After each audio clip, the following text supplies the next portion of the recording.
പിതാവിൻ്റെയും പുത്രൻ്റെയും പരിശുദ്ധാരൂപിയുടെയും നാമത്തിൽ ആമേൻ. വീണ്ടും വചനവുമായി വരാൻ സാധിക്കുന്നതിന് കർത്താവിന് നന്ദി പറയുന്നു. ഇന്ന് വിചിന്തനം ചെയ്യുന്ന വചനഭാഗം സഭാപ്രസംഗകൻ 3-ാം അധ്യായം 12-ാം വാക്യം മുതൽ. ജീവിതകാലം മുഴുവൻ ആനന്ദിക്കുകയും ആസ്വദിക്കുകയും ചെയ്യുന്നതിനേക്കാൾ കാര്യമായി മനുഷ്യർക്ക് യാതൊന്നുമില്ലെന്ന് ഞാൻ അറിയുന്നു. എല്ലാ മനുഷ്യരും ഭക്ഷിക്കുകയും പാനം ചെയ്യുകയും അധ്വാനഫലം ആസ്വദിക്കുകയും ചെയ്യുക എന്നത് ദൈവത്തിൻ്റെ ദാനമാണെന്നും ഞാൻ അറിയുന്നു. ഇത് ഇന്നുവരെ ഈ വചനം വായിക്കുമ്പോൾ സാധാരണഗതിയിൽ എനിക്ക് മനസ്സിലായിക്കൊണ്ടിരുന്നത് അടിച്ചു പൊളിച്ച് ജീവിക്കുക, അത് ഓക്കെയാണെന്നുള്ളൊരു ചിന്തയാണ്. പക്ഷേ ഈ വചനം നമ്മൾ ഇരുത്തി വായിക്കുമ്പോൾ ജീവിതകാലം മുഴുവൻ ആനന്ദിക്കുകയും ക്രിസ്തുവിൽ ആനന്ദിക്കുകയും ആസ്വദിക്കുകയും ആ ക്രിസ്തീയ ജീവിതം, ക്രിസ്തുവിന് നിരക്കുന്ന ജീവിതം ആസ്വദിക്കുകയും ചെയ്യുന്നതിനേക്കാൾ കാമ്യമായി മനുഷ്യർക്ക് യാതൊന്നുമില്ലെന്ന് ഞാൻ അറിയുന്നു. Be happy, live as per the word of God. Automatically we will be happy. വചനമനുസരിച്ച് ജീവിക്കുന്നവൻ, പരിശുദ്ധാത്മാവിനാൽ നിറഞ്ഞവൻ, അവൻ സന്തോഷവാനായിരിക്കും. അപ്രകാരം സന്തോഷിക്കുവാനാണ് ഈ വചനങ്ങൾ നമുക്ക് വെളിപ്പെടുത്തി തരുന്നത്. ജീവിതകാലം മുഴുവൻ ആനന്ദിക്കുകയും ആ ക്രിസ്തീയത ആസ്വദിക്കുകയും ചെയ്യുന്നതിനേക്കാൾ കാമ്യമായി മനുഷ്യർക്ക് യാതൊന്നുമില്ലെന്ന് ഞാൻ അറിയുന്നു. എല്ലാ മനുഷ്യരും ഭക്ഷിക്കുകയും പാനം ചെയ്യുകയും അധ്വാനഫലം ആസ്വദിക്കുകയും ചെയ്യുക എന്നത് ദൈവത്തിൻ്റെ ദാനമാണെന്നും ഞാൻ അറിയുന്നു.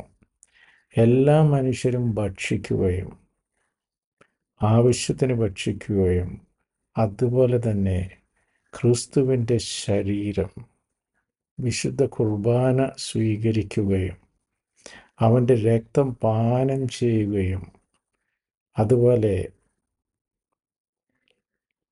ഒരു ഗ്ലട്ടണിയൊക്കെ ആകാത്ത രീതിയിൽ മിതമായി എല്ലാം ഭക്ഷിക്കുകയും പാനം ചെയ്യുകയും അവൻ്റെ അധ്വാന ഫലം ആസ്വദിക്കുകയും ചെയ്യുക എന്നത് ദൈവത്തിൻ്റെ ദാനമാണെന്നും ഞാൻ അറിയുന്നു. നമ്മൾ ആസ്വദിക്കുമ്പോൾ വളരെ ക്ലിയർ ആയിരിക്കണം, ഇത് ദൈവത്തിൻ്റെ ദാനമാണ് എന്ന കാര്യത്തിൽ.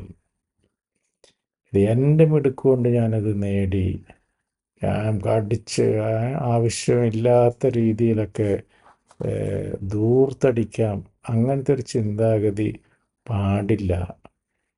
എന്ത് സമ്പന്നതയായാലും അത് കർത്താവിൻ്റെ ദാനമാണെന്ന് കരുതി നന്ദിയോടെ കൃതജ്ഞതയോടെ ദൈവത്തിന് നിരക്കുന്ന രീതിയിൽ അവ ആഘോഷിക്കുവാനും ആനന്ദിക്കുവാനുമൊക്കെ ക്രിസ്തുവിൽ വിശ്വസിക്കുന്നവർക്ക് അവകാശമുണ്ട് എന്ന് ഈ വചനഭാഗം നമ്മളെ ഓർമ്മിപ്പിക്കുന്നു.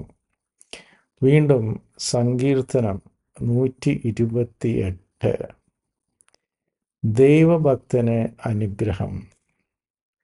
കർത്താവിനെ ഭയപ്പെടുകയും അവിടുത്തെ വഴികളിൽ നടക്കുകയും ചെയ്യുന്നവൻ ഭാഗ്യവാൻ.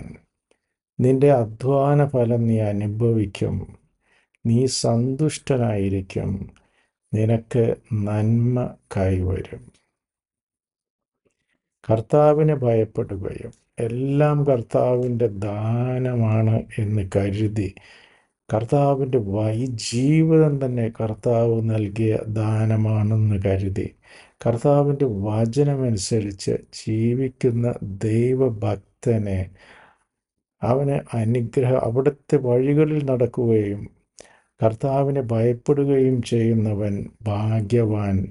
അങ്ങനെയുള്ളവർ അവരുടെ അധ്വാന ഫലം ആസ്വദിക്കും, അല്ലെങ്കിൽ അനുഭവിക്കും. നീ സന്തുഷ്ടനായിരിക്കും, നിനക്ക് നന്മ വരും. സങ്കീർത്തനം 128. സുഭാഷിതങ്ങൾ 16:3. നിന്റെ പ്രയത്നം കർത്താവിൽ അർപ്പിക്കുക, നിന്റെ പദ്ധതികൾ ഫലമണിയും. കർത്താവ് ഓരോന്നിനെയും നിശ്ചിത ലക്ഷ്യത്തോടെ സൃഷ്ടിച്ചു. അനർത്ഥ ദിനത്തിനു വേണ്ടി അവിടുന്ന് ദുഷ്ടരെയും സൃഷ്ടിച്ചു. അഹങ്കരിക്കുന്നവരോട് കർത്താവിന് വെറുപ്പാണ്. അവർക്ക് ശിക്ഷ കിട്ടാതിരിക്കുകയില്ല, തീർച്ച. ആത്മാർത്ഥതയും വിശ്വസ്തതയുമാണ് അധർമ്മത്തിന് പരിഹാരം. ദൈവഭയം തിന്മയിൽ നിന്ന് അകറ്റി നിർത്തുന്നു. ഒരുവൻ്റെ വഴികൾ കർത്താവിന് പ്രീതികരമായിരിക്കുമ്പോൾ ശത്രുക്കൾ പോലും അവനോട് ഇണങ്ങിക്കഴിയുന്നു. നീതിപൂർവം നേടിയ ചെറിയ ആദായമാണ് അനീതി വഴി നേടിയ വലിയ ആദായത്തേക്കാൾ വിശിഷ്ടം. മനുഷ്യൻ തൻ്റെ മാർഗം ആലോചിച്ചു വയ്ക്കുന്നു, അവൻ്റെ കാലടികളെ നിയന്ത്രിക്കുന്നത് കർത്താവാണ്. അപ്പോൾ ദൈവത്തിന് നിരക്കുന്ന രീതിയിൽ ജീവിക്കുക, വചനമനുസരിച്ച് ജീവിക്കുക, ദൈവം നൽകിയ ദാനങ്ങൾ എളിമയോടെയും വിനയത്തോടെയും കൃതജ്ഞതാസ്തോത്രത്തോടെയും ഒക്കെ അനുഭവിക്കുക. ഇതെല്ലാം ചെയ്യുമ്പോഴും ആത്മാവിൽ ദരിദ്രരായിരിക്കുക. ഈ വക കാര്യങ്ങളോട് മാനസികമായി കൂടുതൽ അറ്റാച്ച്മെൻറ്റ് വെച്ച് പുലർത്താതിരിക്കുക. കാരണം ലോകത്തിലുള്ള സമസ്ത വസ്തുക്കളേക്കാൾ കൂടുതൽ നമുക്ക് പ്രാധാന്യം ദൈവത്തിങ്കലാണ്. ഞാനല്ലാതെ മറ്റൊരു ദൈവം നിനക്കുണ്ടാകരുത് എന്ന ഒന്നാം പ്രമാണത്തെ അറിഞ്ഞോ അറിയാതെയോ നമ്മൾ ലംഘിക്കരുത്. അതുപോലെ തന്നെ നിന്നെപ്പോലെ തന്നെ നിൻ്റെ അയൽക്കാരനെയും സ്നേഹിക്കുക എന്ന വചനവും. സമസ്തവും ദൈവം നമുക്ക് ദാനമായി നൽകി. അവ ആസ്വദിക്കുവാനുമുള്ള പെർമിഷനും കർത്താവ് നമുക്ക് നൽകിയിരിക്കുന്നു. അതേസമയം ദൈവത്തെക്കാളും വലിയൊരു സ്ഥാനം ഇവയ്ക്കൊന്നിനും നമ്മൾ കൊടുക്കരുത്. അതുപോലെ അനുകമ്പയോടെ നമ്മുടെ അയൽക്കാരെയും നമ്മൾ ഓർക്കണം. നമ്മൾ ആഘോഷിക്കുമ്പോൾ ദുരിതമനുഭവിക്കുന്നവരെ വിസ്മരിച്ചുകൊണ്ടായിരിക്കരുത് നമ്മുടെ ആഘോഷങ്ങൾ. ദൈവം കനിഞ്ഞു നൽകിയ എല്ലാ അനുഗ്രഹങ്ങളെയും പ്രതി നമുക്ക് നന്ദിയുള്ളവരാകാം. അത് പിശുക്ക് കാണിക്കാതെ അവ ഒരു ഉത്തരവാദിത്ത ബോധത്തോടെ ദൈവത്തിന് പ്രീതികരമായ രീതിയിൽ ജീവിതം ആസ്വദിക്കുവാൻ കർത്താവ് നമ്മളെ ക്ഷണിക്കുന്നു.